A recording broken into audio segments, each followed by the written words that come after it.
नमस्कार। आज सुनिए मुंशी प्रेमचंद की लिखी कहानी दूध का दाम। अब बड़े बड़े शहरों में दाइयां, नर्सें और लेडी डॉक्टर सभी पैदा हो गई हैं, लेकिन देहातों में जच्चे खानों पर अभी तक भंगिनों का ही प्रभुत्व है और निकट भविष्य में इसमें कोई तब्दीली होने की आशा नहीं। बाबू महेशनाथ अपने गांव के जमींदार थे, शिक्षित थे और जच्चे खानों में सुधार की आवश्यकता को मानते थे, लेकिन इसमें जो बाधाएं थीं उन पर कैसे विजय पाते। कोई नर्स देहात में जाने पर राजी न हुई और बहुत कहने सुनने से राजी भी हुई तो इतनी लंबी चौड़ी फीस मांगी कि बाबू साहब को सिर झुकाकर चले आने के सिवा और कुछ न सूझा। लेडी डॉक्टर के पास जाने की उन्हें हिम्मत न पड़ी। उसकी फीस पूरी करने के लिए तो शायद बाबू साहब को अपनी आधी जायदाद बेचनी पड़ती। इसलिए जब 3 कन्याओं के बाद वह चौथा लड़का पैदा हुआ तो फिर वही गूदड़ था और वही गूदड़ की बहू। बच्चे अक्सर रात ही को पैदा होते हैं। एक दिन आधी रात को चपरासी ने गूदड़ के द्वार पर ऐसी हांक लगाई कि पास पड़ोस में भी जाग पड़ गई। लड़की न थी कि मरी आवाज से पुकारता। गूदड़ के घर में इस शुभ अवसर के लिए महीनों से तैयारी हो रही थी। भय था तो यही कि फिर बेटी न हो जाए, नहीं तो वही बंधा हुआ 1 रुपया और एक साड़ी मिलकर रह जाएगी। इस विषय में स्त्री पुरुष में कितनी ही बार झगड़ा हो चुका था, शर्त लग चुकी थी। स्त्री कहती थी, अगर अब की बेटा न हो तो मुंह न दिखाऊं। हाँ, मुंह न दिखाऊं, सारे लक्षण बेटे के हैं। और गूदड़ कहता था, देख लेना, बेटी होगी और बीच खेत बेटी होगी। बेटा निकले तो मूछे मुड़ा लूं। हाँ, मूछे मुड़ा लूं। शायद गूदड़ समझता था कि इस तरह अपनी स्त्री में पुत्र कामना को बलवान करके वह बेटे की अवाई के लिए रास्ता साफ कर रहा है। भूंगी बोली, अब मूछ मुड़ा ले दाढ़ीजार, कहती थी, बेटा होगा। सुनता ही न था, अपनी ही रट लगाया जाता था।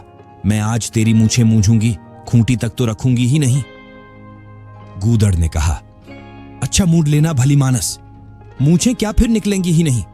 तीसरे दिन देख लेना, फिर ज्यों की त्यों हैं, मगर जो कुछ मिलेगा उसमें आधा रखा लूंगा, कहे देता हूं। भूंगी ने अंगूठा दिखाया और अपने 3 महीने के बालक को गूदड़ के सुपुर्द कर सिपाही के साथ चल खड़ी हुई। गूदड़ ने पुकारा, अरे सुन तो, कहां भागी जाती है? मुझे भी बधाई बजाने जाना पड़ेगा, इसे कौन संभालेगा?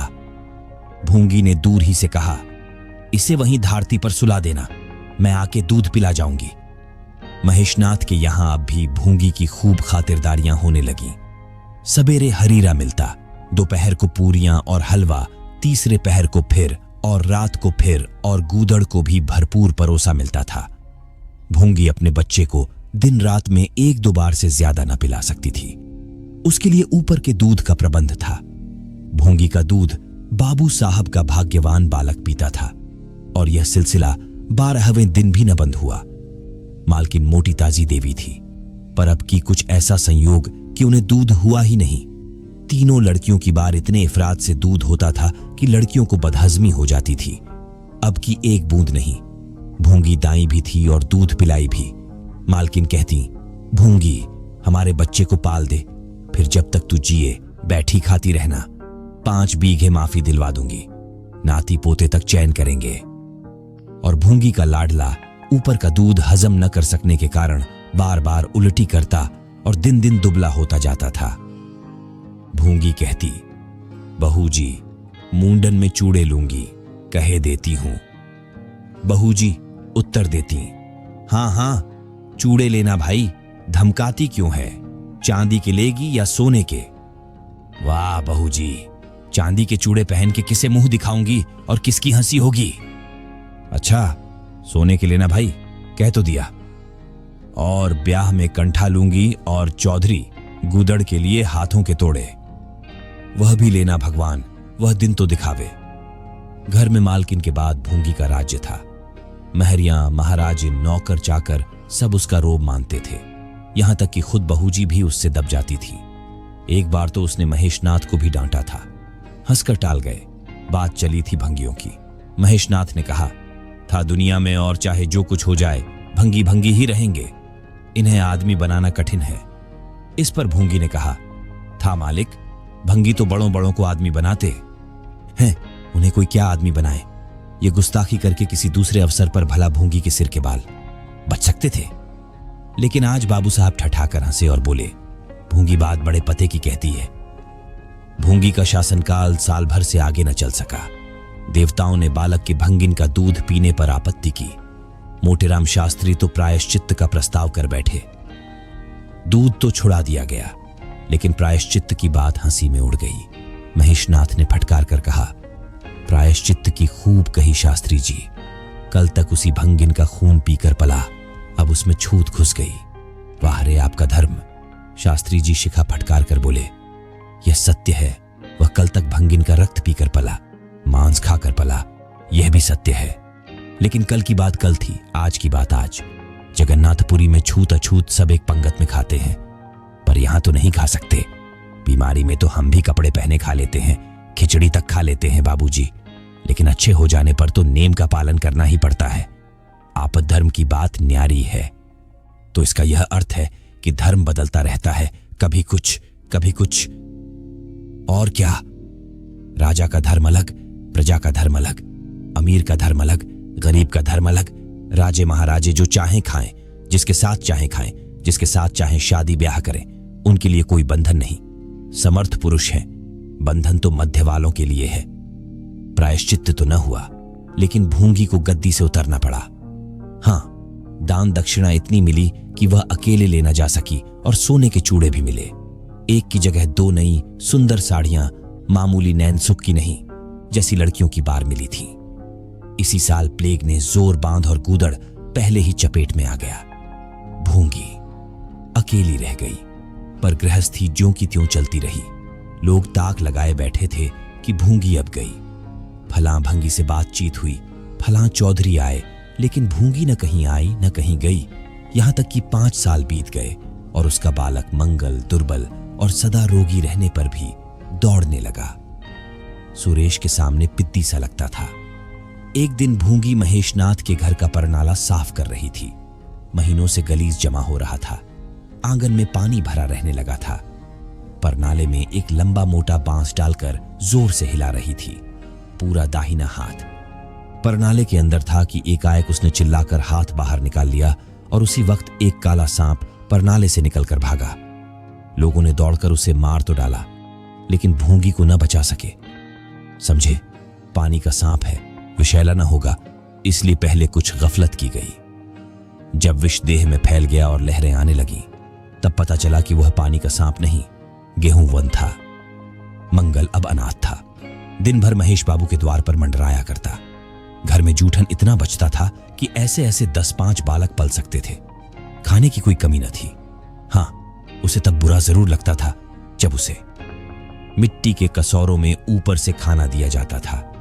सब लोग अच्छे अच्छे बर्तनों में खाते हैं, उसके लिए मिट्टी के कसौरे। यूं उसे इस भेदभाव का बिल्कुल ज्ञान न होता था, लेकिन गांव के लड़के चिढ़ा चिढ़ा कर उसका अपमान करते रहते थे। कोई उसे अपने साथ खिलाता भी न था। यहां तक कि जिस टाट पर वह सोता था वह भी अछूत था। मकान के सामने एक नीम का पेड़ था, इसी के नीचे मंगल का डेरा था। एक फटा सा टाट का टुकड़ा, 2 मिट्टी के कसोरे और एक धोती, जो सुरेश बाबू की उतारण थी। जाड़ा, गर्मी, बरसात, हर एक मौसम में वह जगह एक सी आरामदेह थी और भाग्य का बली मंगल झुलसती हुई लू, गलते हुए जाड़े और मूसलाधार वर्षा में भी जिंदा और पहले से कहीं स्वस्थ था। बस उसका कोई अपना था तो गांव का एक कुत्ता, जो अपने सहवर्गियों के जुल्म से दुखी होकर मंगल की शरण आ पड़ा था। दोनों एक ही खाना खाते, एक ही टाट पर सोते। तबीयत भी दोनों की एक सी थी और दोनों एक दूसरे के स्वभाव को जान गए थे। कभी आपस में झगड़ा न होता। गांव के धर्मात्मा लोग बाबू साहब की इस उदारता पर आश्चर्य करते। ठीक द्वार के सामने 50 हाथ भी न होगा, मंगल का पड़ा रहना उन्हें 16 आने धर्म विरुद्ध जान पड़ा। छी, यही हाल रहा तो थोड़े ही दिनों में धर्म का अंत ही समझो। भंगी को भी भगवान ने ही रचा है, यह हम भी जानते हैं। उसके साथ हमें किसी तरह का अन्याय न करना चाहिए, यह किसे नहीं मालूम। भगवान का तो नाम ही पतित पावन है, लेकिन समाज की मर्यादा भी कोई वस्तु है। उस द्वार पर जाते हुए संकोच होता है। गांव के मालिक हैं, जाना तो पड़ता ही है, लेकिन बस यही समझ लो कि घृणा होती है। मंगल और टामी में गहरी बनती थी। मंगल कहता, देखो भाई टामी, जरा और खिसक कर सो। आखिर मैं कहां लेटूं? सारा टाट तो तुमने घेर लिया। टामी कूं कूं करता, दुम हिलाता और खिसक जाने के बदले और ऊपर चढ़ाता एवं मंगल का मुंह चाटने लगता। शाम को वह एक बार रोज अपना घर देखने और थोड़ी देर रोने जाता। पहले साल फूस का छप्पर गिर पड़ा, दूसरे साल एक दीवार गिरी और अब केवल आधी आधी दीवारें खड़ी थीं, जिनका ऊपरी भाग नोकदार हो गया था। यही उसे स्नेह की संपत्ति मिली थी। वही स्मृति ही आकर्षण, वही प्यार उसे एक बार उस उजड़ में खींच ले जाता था और टामी सदैव उसके साथ होता था। मंगल नोकदार दीवार पर बैठ जाता और जीवन के बीते और आने वाले स्वप्न देखने लगता और बार बार उछलकर उसकी गोद में बैठने की असफल चेष्टा करता। एक दिन कई लड़के खेल रहे थे। मंगल भी पहुंचकर दूर खड़ा हो गया। या तो सुरेश को उस पर दया आई या खेलने वालों की जोड़ी पूरी न पड़ती थी, कह नहीं सकते। जो कुछ भी हो, तजवीज की कि आज मंगल को भी खेल में शरीक कर लिया जाए। यहां कौन देखने आता है? क्यों रे मंगल, खेलेगा? मंगल बोला, ना भैया, कहीं मालिक देख लें तो मेरी चमड़ी उधोड़ दी जाए। तुम्हें क्या, तुम तो अलग हो जाओगे। सुरेश ने कहा, तो यहां कौन आता है देखने बे? चल, हम लोग सवार सवार खेलेंगे। तू घोड़ा बनेगा, हम लोग तेरे ऊपर सवारी करके दौड़ाएंगे। मंगल ने शंका की, मैं बराबर घोड़ा ही रहूंगा कि सवारी भी करूंगा, यह बता दो। यह प्रश्न टेढ़ा था, किसी ने इस पर विचार न किया था। सुरेश ने एक क्षण विचार करके कहा, तुझे कौन अपनी पीठ पर बिठाएगा, सोच। आखिर तू भंगी है कि नहीं? मंगल भी खड़ा हो गया, बोला, मैं कब कहता हूं कि मैं भंगी नहीं हूं, लेकिन तुम्हें मेरी ही मां ने अपना दूध पिलाकर पाला है। जब तक मुझे भी सवारी करने को ना मिलेगी, मैं घोड़ा ना बनूंगा। तुम लोग बड़े छगड़ हो, आप तो मजे से सवारी करोगे और मैं घोड़ा ही बना रहूं। सुरेश ने डांट कर कहा, तुझे घोड़ा बनना पड़ेगा, और मंगल को पकड़ने दौड़ा। मंगल भागा, सुरेश ने दौड़ाया। मंगल ने कदम और तेज किया। सुरेश ने भी जोर लगाया, मगर वह बहुत खा खा कर थुल-थुल हो गया था और दौड़ने में उसकी सांस फूलने लगती थी। आखिर उसने रुककर कहा, आकर घोड़ा बनो मंगल, नहीं तो कभी पा जाऊंगा तो बुरी तरह पीटूंगा। तुम्हें भी घोड़ा बनना पड़ेगा। अच्छा, हम भी बन जाएंगे। तुम पीछे से निकल जाओगे, पहले तुम घोड़ा बन जाओ, मैं सवारी कर लूं, फिर मैं बनूंगा। सुरेश ने सचमुच चकमा देना चाहा था। मंगल का यह मुतालबा सुनकर साथियों से बोला, देखते हो इसकी बदमाशी, भंगी है ना। तीनों ने मंगल को घेर लिया और उसे जबरदस्ती घोड़ा बना दिया। सुरेश ने झटपट उसकी पीठ पर आसन जमा लिया और टिक टिक करके बोला, चल घोड़े चल। मंगल कुछ देर तक तो चला, लेकिन उस बोझ से उसकी कमर टूटी जाती थी। उसने धीरे से पीठ सिकोड़ी और सुरेश की राण के नीचे से सरक गया। सुरेश महोदय लत से गिर पड़े और भोंपू बजाने लगे। मां ने सुना, सुरेश कहीं रो रहा है, सुरेश कहीं रोइए, तो उनके तेज कानों में जरूर भनक पड़ जाती थी और उसका रोना भी बिल्कुल निराला होता था, जैसे छोटी लाइन के इंजन की आवाज। मेहरी से बोली, देख तो, सुरेश कहीं रो रहा है, पूछ तो किसने मारा है। इतने में सुरेश खुद आंखें मलता हुआ आया। उसे जब रोने का अवसर मिलता था तो मां के पास फरियाद लेकर जरूर आता था। मां मिठाई या मेवे देकर आंसू पोंछ देती थी। आप थे तो 8 साल के, मगर थे बिल्कुल गावदी। हद से ज्यादा प्यार ने उसकी बुद्धि के साथ वही किया था जो हद से ज्यादा भोजन ने उसकी देह के साथ। मां ने पूछा, क्यों रोता है सुरेश, किसने मारा? सुरेश ने रोकर कहा, मंगल ने छू दिया। मां को विश्वास न आया। मंगल इतना निरीह था कि उससे किसी तरह की शरारत की शंका न होती थी, लेकिन जब सुरेश कस्में खाने लगा तो विश्वास करना लाजिम हो गया। मंगल को बुलाकर डांटा, क्यों रे मंगल, अब तुझे बदमाशी सूझने लगी? मैंने तुझसे कहा था सुरेश को कभी मत छूना, याद है कि नहीं? बोल। मंगल ने दबी आवाज से कहा, याद क्यों नहीं है? तो फिर तूने उसे क्यों छुआ? मैंने नहीं छुआ। तूने नहीं छुआ तो वह रोता क्यों था?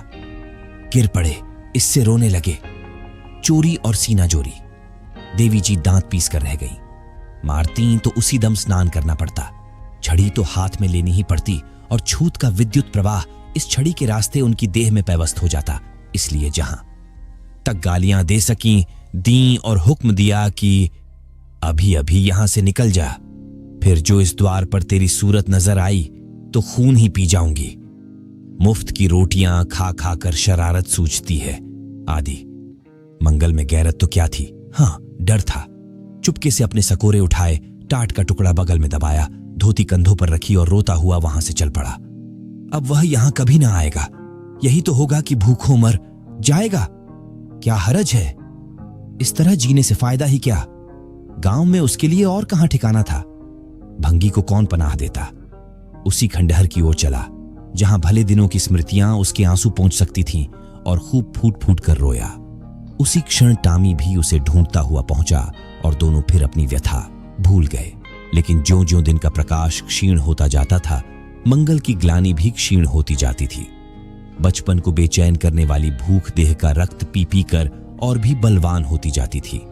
आंखें बार बार कसोरों की ओर उठ जाती। वहां अब तक सुरेश की जूठी मिठाइयां मिल गई होती, यहां क्या धूल फांके। उसने टामी से सलाह की, खाओगे क्या टामी, मैं तो भूखा लेट रहूंगा। टामी ने कूं कूं करके शायद कहा, इस तरह का अपमान तो जिंदगी भर सहना है।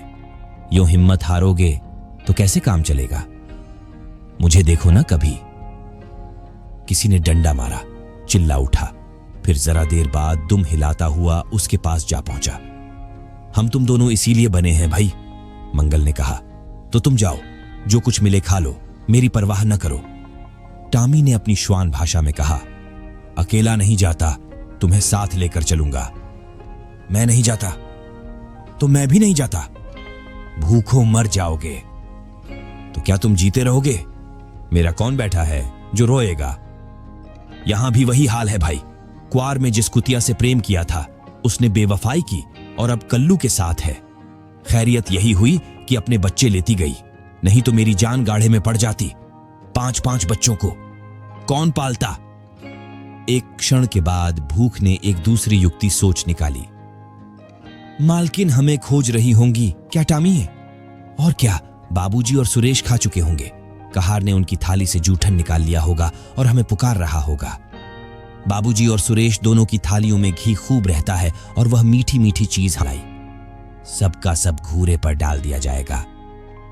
देखें, हमें खोजने कोई आता है। खोजने कौन आएगा, क्या कोई पुरोहित हो। एक बार मंगल मंगल होगा और बस थाली पर नाले में उंडेल दी जाएगी।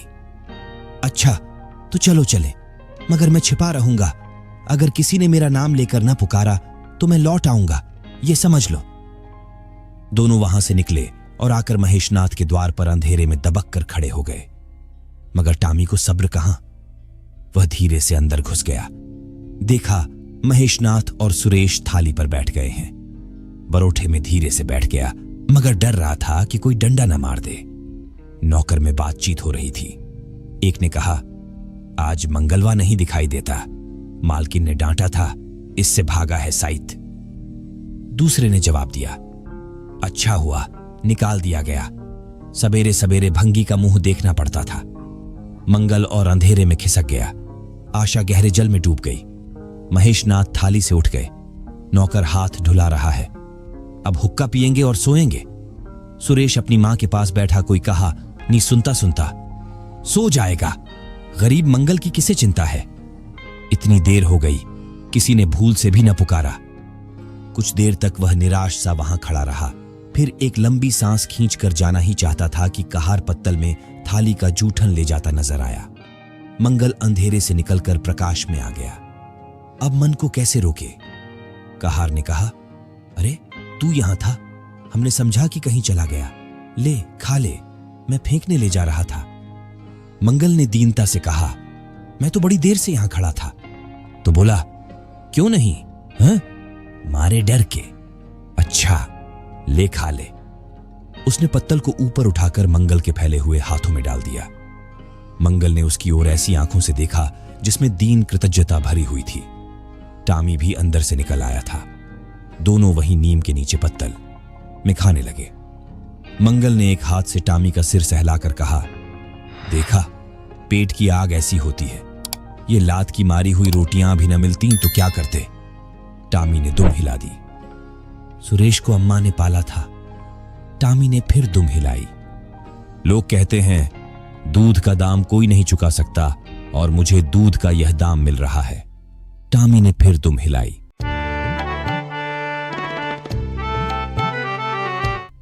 आप सुन रहे थे मुंशी प्रेमचंद की लिखी कहानी दूध का दाम।